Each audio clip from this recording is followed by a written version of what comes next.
সালাম আলাইকুম। ওয়ালাইকুম সালাম। ভাই আপনার নাম কি? আমার নাম মোহাম্মদ ইমরান হক। ইমরান হক ভাই, জি ভাই। আপনার কাছে জানতে চাই জি ভাই। বর্তমান সরকারের আমলে দেশের মানুষ কেমন আছে বলে আপনি মনে করেন?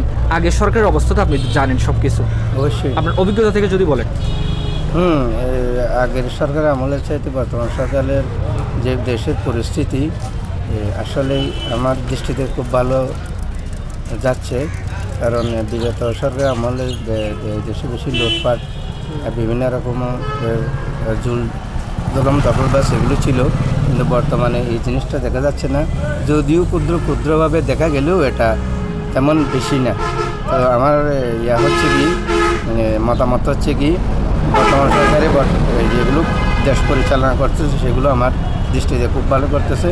তাছাড়া ভবিষ্যতে যে ফেসিবাদী সরকার একটা চলে গেছে, হয়তো আরে যারা আছে রাজনৈতিক দল তারও একটা লুটপাট করার জন্য হয়তো পায়তারা করে বসে আছে। আমার কথা হচ্ছে সুস্থ সুন্দর সব দল অংশগ্রহণ করে যদি দেশে একটা সুষ্ঠু নির্বাচনের মাধ্যমে সরকার গঠিত হয় তাহলে আমার মনে হয় ভালো। আগামীতে কোন সরকারকে ক্ষমতায় দেখতে চান, ইসলামিক নাকি বিএনপি? না, আসলে এটা স্পেসিফিক তো বলা যাচ্ছে না, কারণ গণতন্ত্র দেশে এরকম না। তবে জামাত সরকারের একটু বেশি দেখা যাচ্ছে। এরা বিভিন্ন ক্ষেত্রে এদের কোনো তৎপরতা নেই, শুধু মানুষের সান্ত্বনা দিয়ে যাচ্ছে এরকম।